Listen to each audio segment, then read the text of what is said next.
menunggu momentum mengembangnya payung Di Madinah. di Madinah. Itu sih kok loh. Kami tadi banyak sekali kusik kembang sana tadi. Dah. Sampai terbuka kan? Iya. Mak lapas dia lah ini baik. Hah? Itu udah baru menit Pak, lah Iya, semenit. sudah kan habis mulu. Pas mula dia ini pela sih ah. Nanti jiwa itu baru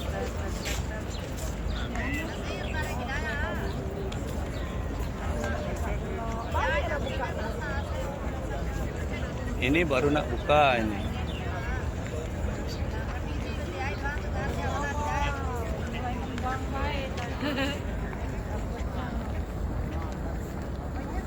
Nah, sebelah sana juga. Mulai galau-galau dia.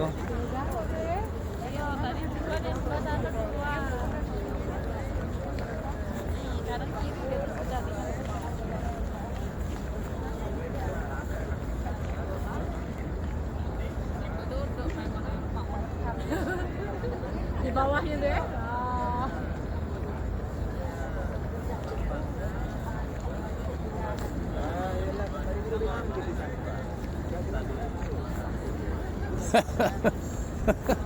Nunggu berapa menit ini? Dapat ya Mbak ya? Iya, tapi udah mulai Mekar. mekar kayak Oh, gini. nah, Dia itulah sudah. di sana tadi. Tidak dari puncak ini.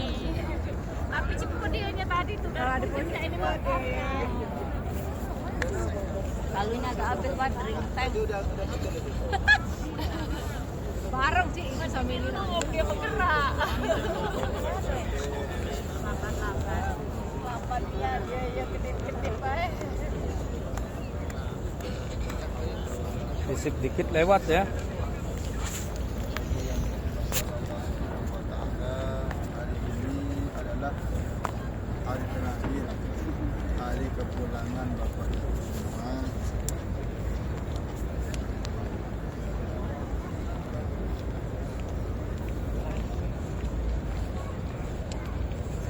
Mudah-mudahan Bapak Ibu diberi kesehatan, Amin.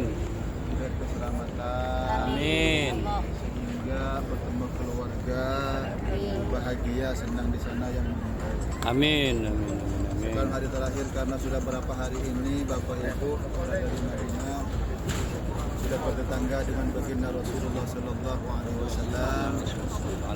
Selain mengunjungi tempat-tempat yang bersejarah yang ada kaitan dengan baginda Rasulullah, tidak salahnya jika Bapak Ibu termasuk saya sendiri pamit kepada baginda Rasulullah Sallallahu Alaihi Wasallam.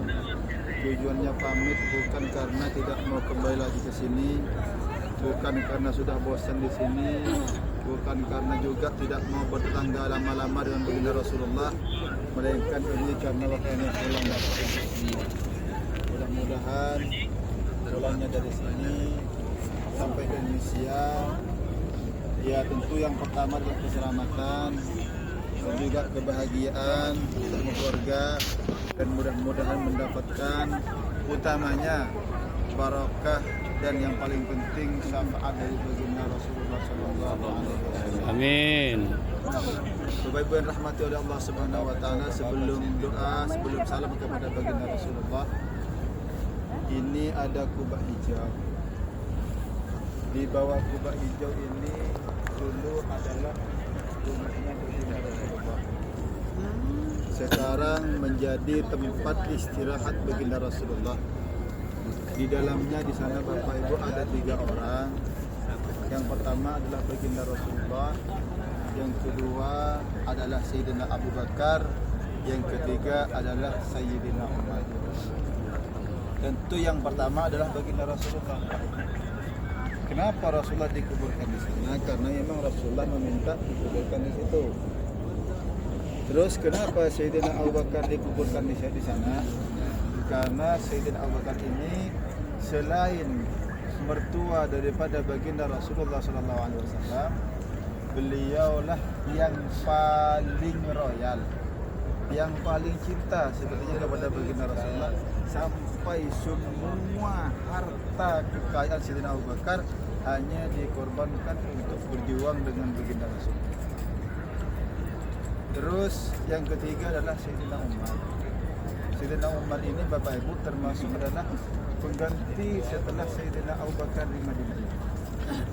Dan dulu adalah musuh bebuyutan baginda Rasulullah. Saat di Makkah tidak ada orang yang berani, siapapun dari kalangan apapun yang berani menentang, melawan, duel bersama Sayyidina Umar. Tapi setelah beliau diberikan hidayah oleh Allah memeluk agama Islam, maka Sayyidina Umar ini yang menjadi pasukan yang paling ganas. Sampai di saat baginda Rasulullah meninggal, tidak boleh siapapun mengatakan ada terdengar suara di telinga Sayyidina Umar bahwasanya Rasulullah meninggal. Siapa yang mengatakan Rasulullah meninggal, maka siap-siap lehernya ditebas. Saking cintanya beliau Sayyidina Umar. Kenapa? Karena kata Sayyidina Umar, Rasulullah ini tidak meninggal, hanya berpindah tempat saja. Bapak Ibu yang dirahmati oleh Allah Subhanahu wa taala. Terus saat dikubur ini di dalam rumah ini hanya Rasulullah. Siapa yang ziarah setiap hari?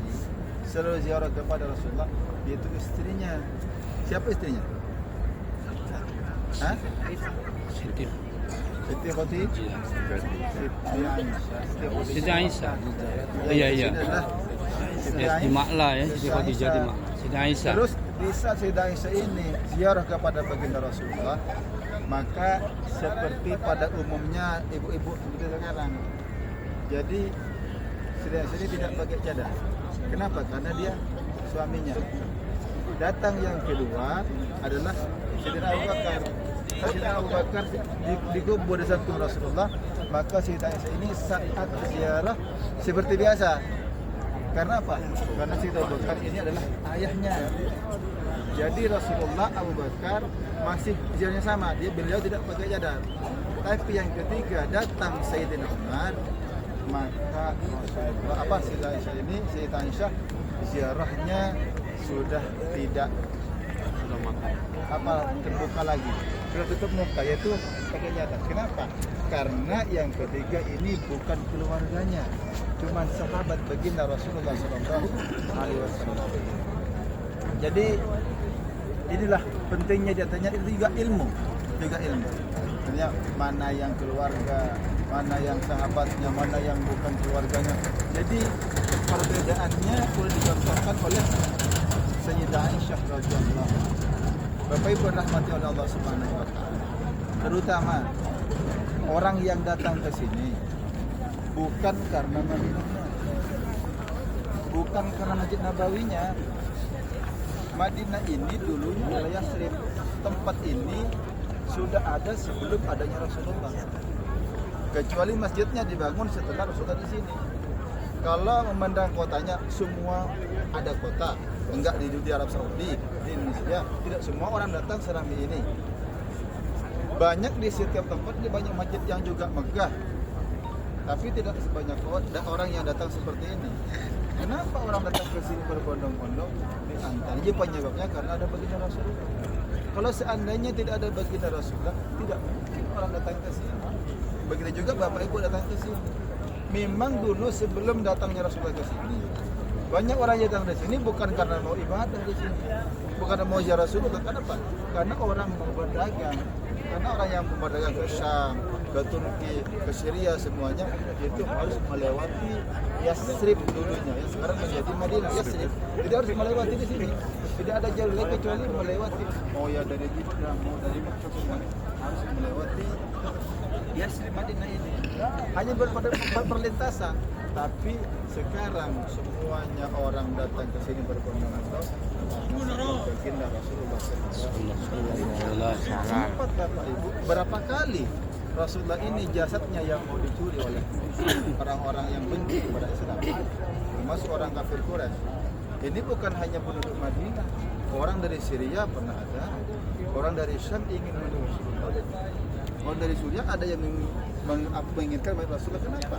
Karena banyak orang yang datang ke sini sehingga mereka itu biar tidak Madinah. Kalau seandainya jasa Rasulullah ini bisa diambil, dipindah ke negara ke Syria, Yaman dan segala macam, maka orang pasti akan datang ke Syria, ke tempat itu. Tapi semuanya digagalkan oleh Allah Subhanahu wa Ta'ala. Apa yang digagalkan oleh Allah Subhanahu wa Ta'ala? Di antaranya juga orang yang ingin mengambil jasa Rasulullah ada dengan suara yang sangat kencang sehingga penduduk Madinah ini tidak mendengar suara itu. Hanya orang yang ada niat jahat yang mendengar suaranya. Jadi tidak akhirnya pulang ke negaranya. Datang lagi diterpa dengan angin yang sangat kencang. Orang di Madinah ini santai-santai aja, tapi orang yang ada niat kepada baginda Rasulullah, dia tidak betah di Madinah sehingga tidak sampai ke Madinah ini, akhirnya pulang lagi. Yang paling parah sampai ada di sini yaitu 2 orang laki-laki yang dimana sampai membuat lubang atau terowongan menuju ke makam baginda Rasulullah. Ini disebabkan disebabkan dengan sebab mimpi. Ini yang mimpi bukan orang Madinah, yang mimpi adalah orang Syam. Orang Syam ini bermimpi bahwasanya Rasulullah ini memanggil beliau, minta tolong dirinya dalam keadaan bahaya. Sampai ketiga kali. Akhirnya si laki-laki itu pamit kepada gubernurnya yang ada di negeri Syam. Saya mendengar ini Rasulullah minta tolong dan segala macam. Jadi dia sudah berangkat ke sini, terus menemui gubernur yang ada di Madinah. Apa yang dilakukan mereka? Di hari pertama mereka itu memang udah bawa uang yang sangat banyak untuk mencari tahu laki-laki yang 2 ini yang putih yang warnanya agak kemerah-merahan. Seperti itu yang ada di Madinah. Terus sampai di sini hari pertama mengumpulkan warga Madinah dengan cara memberi makan. Setelah memberi makan, semua datang maka ditanya, apakah orang yang kau maksud itu sudah ada? Tidak ada. Terus keesokan harinya, hari kedua, menyiapkan makanan yang lebih banyak lagi. Setelah dibagi semua, tanya lagi, apakah di sini ada orang yang belum datang di Madinah ini? Semuanya sudah datang. Semuanya datang berkumpul di sini. Akhirnya hari yang ketiga mengumpulkan lagi orang yang semakin banyak dan semakin banyak juga apa hidangan makan yang mau dibagi-bagi. Tanya, apakah masih ada yang belum kebagian? Apakah masih ada yang belum datang? Ada 2 orang. Kenapa dia nggak datang? Alasannya dia hanya fokus untuk ibadah alasannya. Di mana sekarang? Dia ada di camp, ada di rumahnya, ada di tenda. Setelah didatangi ke tendanya, diajak dengan gubernur yang di sini. Ternyata yang ada dalam mimpi itu adalah dia ada di dalamnya. Hebatnya orang itu, Bapak Ibu, di dalam tenda ini bagusnya luar biasa, digarap mewah. Terus di karpet, tapi di bawah karpet ini sudah berlubang, sudah membuat terowongan ke makam baginda Rasulullah SAW. Dengan sebab itu akhirnya Rasulullah terselamatkan. Ada yang dibekukan di dalam oleh Allah Subhanahu Wa Taala, beku di dalam. Bapak Ibu rahmati Allah Subhanahu Wa Taala. Begitulah kalau orang yang dikerjakan, yang dilakukan semasa hidupnya adalah baik, adalah tidak pernah maksiat sedikit pun, tidak pernah salah sedikit pun, maka di masa hidupnya dijaga oleh Allah Subhanahu wa Ta'ala. Kalau seandainya Rasulullah tidak dijaga masa hidupnya, sudah berapa kali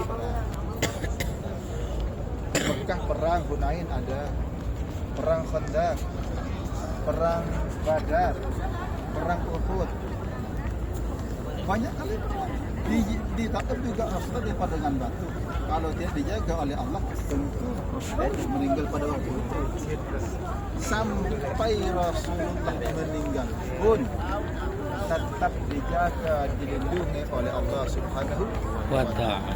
Terus sekarang ya memang banyak orang, kalau orang non-muslim sudah tidak terhitung.